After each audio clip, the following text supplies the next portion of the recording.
নিজের মতো করে বাঁচতে শিখুন। কারোর কাছে তুমি জঘন্য, আবার কারোর কাছে তুমি নগণ্য, আবার কারোর কাছে পুরো পৃথিবীটাই তুমি।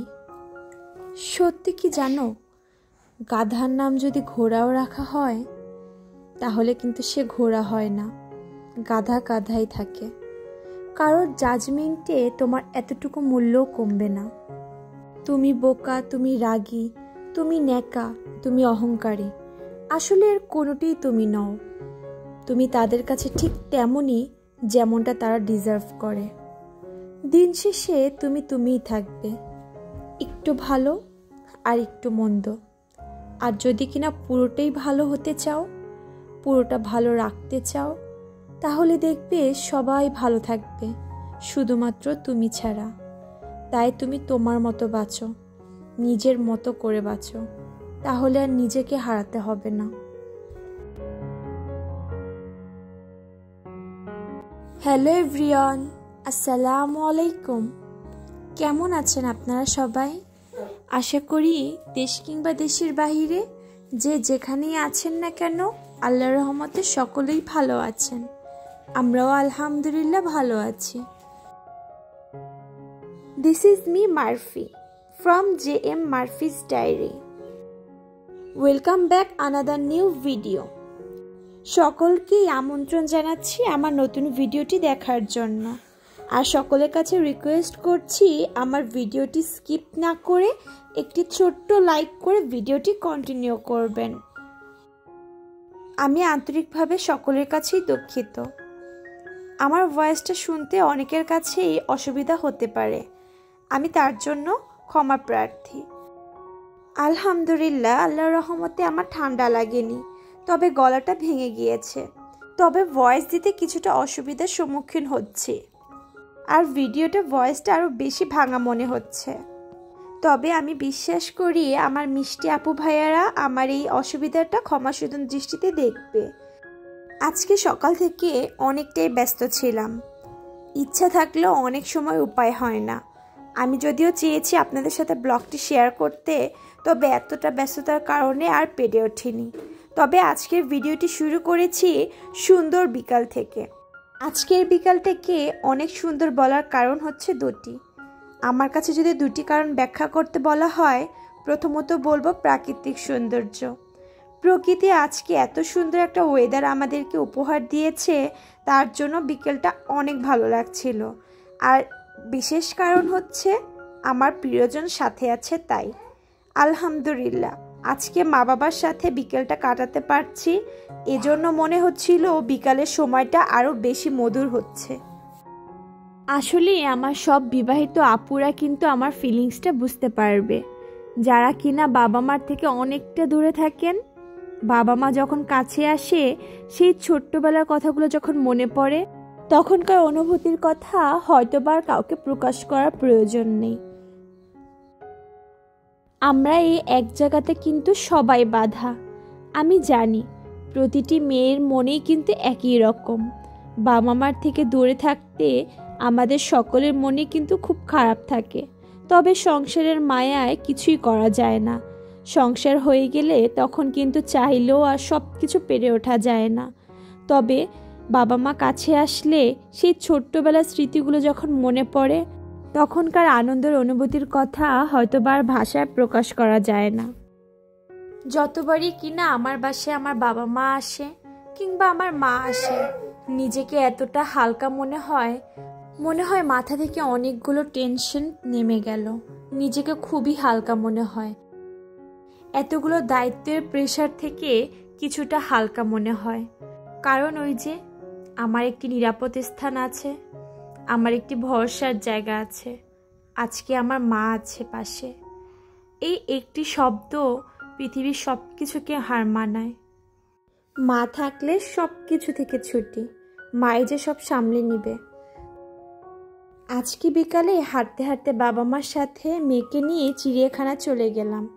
আমাদের এখানে খুব ছোট্ট একটি মিনি চিড়িয়াখানা রয়েছে, বাচ্চাদের এন্টারটেনমেন্ট করার জন্য খুব ভালোই ব্যবস্থা রয়েছে। হাঁটতে হাঁটতে রাস্তার দুপাশে সৌন্দর্য উপভোগ করছিলাম। পরন্ত বিকেলের হালকা রোদ আর সাথে এত সুন্দর ফুল। যখনই হাঁটছি তখনই দুপাশে সৌন্দর্য দেখে আরও মুগ্ধ হচ্ছি। এরপর গুটি গুটি পায়ে আমার মেয়ে হাঁটতে হাঁটতে চিড়িয়াখানায় পৌঁছে যাচ্ছে। প্রথমে যেই দেখা হলো হরিণদের সাথে। এই চিড়িয়াখানার ভিডিও কিন্তু আমি আপনাদের সাথে আরও একবার শেয়ার করেছি, তাই আজকে আর বিস্তারিতভাবে দেখাচ্ছিলাম না, হালকা করে জাস্ট ভিডিও করে নিচ্ছি। ভিডিওর মাঝখানে আমার মিষ্টি আপু ভাইদের কাছে আর একটি অনুরোধ করে নিচ্ছি, আপনারা যারা এখন অবধি আমার সঙ্গে রয়েছেন তাদেরকে অসংখ্য ধন্যবাদ আমার ভিডিওটি দেখার জন্য। আমার এই ভিডিওর কোনো অংশ যদি আপনাদের কাছে সামান্য ভালো লেগে থাকে তাহলে আমার চ্যানেলটি সাবস্ক্রাইব করে আমার পাশে থাকতে পারেন। এই ছোট্ট চ্যানেলটি সাবস্ক্রাইব করে পাশে থাকা বেল আইকনটি বাজিয়ে দিতে পারেন। এতে করে আমি কোনো ভিডিও ছাড়া মাত্রই আপনার কাছে সবার আগে নোটিফিকেশন পৌঁছে যাবে, আর আপনি আপনার ব্যস্ততার সময় কাটিয়ে অবসর সময়ে চাইলে আমার ভিডিওটি দেখে নিতে পারবেন। যারা কিনা কাজটি অলরেডি করেছেন তাদেরকে অন্তরস্থল থেকে অনেক অনেক ধন্যবাদ। আমি অনেক অনেক দুঃখিত ভিডিওর ভয়েসের পাশাপাশি আমার ছোট্ট মেয়েটির নয়েজের জন্য। আসলে কখনো চাইলেই তো সব কিছু স্মুথলি হবে না, যেহেতু বাচ্চাকে নিয়ে আমি সব কাজ করি আর ওকে নিয়ে ভয়েস দিই, তাই খানিকটা সমস্যার সম্মুখীন তো হতেই হবে। আর চাইলেও তো এই বয়সটাতে বাচ্চাকে কন্ট্রোল করা অসম্ভব। ওরা ওদের মতো সারাদিনই বিড়বিড় করতে থাকে, ওদের মতো খেলতে থাকে, তাই অনেক সময় হয়তোবা আমার ভয়েসের পাশাপাশি আমার এই ছোট্ট পাখিটার কিচিরমিচিরের শব্দ আপনাদের কাছে পৌঁছে যায়। এখানে যে দেখতে পেলাম একটি খেজুর গাছে খেজুরের রস সংরক্ষণ করার জন্য হাঁড়ি পেতে রেখেছে। এই দৃশ্যটা দেখে গ্রামের কথা মনে পড়ে গেল। এরপর চলে আসলাম আবারও হরিণের কাছে। মা শখ হয়েছে তার নাতনিকে হরিণ ধরাবে। আমি তো বাবা অনেকটাই ভয় পাই। অবশ্য আমি ছোটোখাটো অনেক বিষয়ে অনেক ভয় পাই। আলহামদুলিল্লাহ আমার মেয়ে মোটেও আমার মতো হয়নি। ও খুব সাহসের সাথে প্রাণীগুলোর সাথে অনেক ভাব জমাচ্ছিল। এখানে কান্না করার উদ্দেশ্য কি জানেন? খাঁচার ভিতরে হাত দিচ্ছিল, আমরা সেগুলো বারণ করাতে সে প্রচুর জিদ করছে। আসলে এতটা সাহস যে ও কীভাবে পেল আমার তাই মাথায় ঢুকছে না। আমি যেখানে বড় মানুষ হয়ে এই খাঁচার ভিতরে হাত দিতে খানিকটা ভয় পাই যদি কিনা আবার ঠোকর দিয়ে বসে, কিন্তু দেখেন আমার মেয়ে খাঁচার ভিতরে হাত দিতে বারণ করছিলাম দেখে কান্না করছে। এখানে দেখেন কি সুন্দর একটা দৃশ্য আমি ক্যাপচার করেছি। আমি জানি এই দৃশ্যটা কিন্তু অনেকের কাছেই ভালো লাগবে। প্রথমে তার বাবা তাকে সুন্দরভাবে একটি ফুল কানে গুজে দিল, এরপর তার নানি তাকে একটি ফুলের তোড়া উপহার দিচ্ছে। পুরোটা মিলেই আমার মেয়ে কিন্তু মহা খুশি হয়েছে।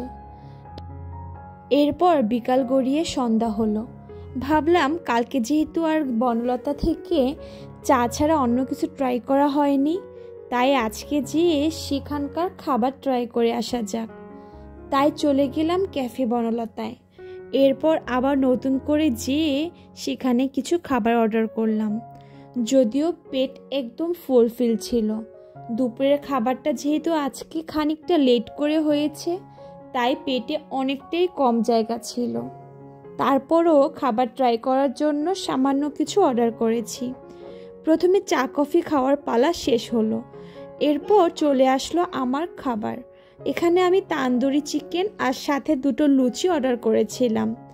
যেহেতু আমি ছাড়া এসব খাবার অন্য কেউ অত একটা লাইক করে না, তাই তারা তাদের পছন্দ মতো খাবার অর্ডার করেছে। এরপর খাবারটা শেষ করে বাসার উদ্দেশ্যে রওনা দিব। এখানে বাজারগুলো কিন্তু এমনই, একটু খানিকটা সন্ধ্যা থেকে রাত হয়ে গেলে তখনই কিন্তু জনসংখ্যা কমতে থাকে। তখন কিন্তু তেমন কোনো রাতই হয়নি, বরং 7টা থেকে 8টা। তবে দেখেন জনসংখ্যা কতটা কম। ধীরে ধীরে আমরা ক্যান্টনমেন্টের ভিতরে প্রবেশ করলাম। এরপর একটি অটো কল করেছিলাম, আর এত সুন্দর ফুলগুলো দেখে ভিডিও করে নিলাম। আমার কাছে ফুল অনেক ভালো লাগে। আমি জানি প্রতিটি মানুষের কাছেই ফুল অনেক ভালো লাগে। ফুলগুলো কিন্তু কাছেই বেশি শোভা পায়। তবে আগে ছোটবেলায় সেই জিনিসটা বুঝতে না পেরে সবসময় ফুল ছেঁড়ার চেষ্টা করতাম। তবে বড় হয়ে বুঝতে পারলাম ফুলগুলো গাছেই বেশি শোভা পায়, হাতের নয়। এরপর বাসায় এসে মেয়েকে খানিকটা কাজ শেখাচ্ছিলাম। আলহামদুলিল্লাহ, আমার মেয়ে নিজের কাজগুলো নিজে গুছিয়ে শিখতে পারছে। সবাই আমার মেয়েটির জন্য দোয়া করবেন। আল্লাহ যাতে ওকে নেক হায়াত দান করে আর মানুষের মতো মানুষ গড়ে তোলে, ভবিষ্যৎটা যেন ওর সুন্দর হয়। আজকের ভিডিওটি এ পর্যন্তই। আল্লাহ হাফিজ।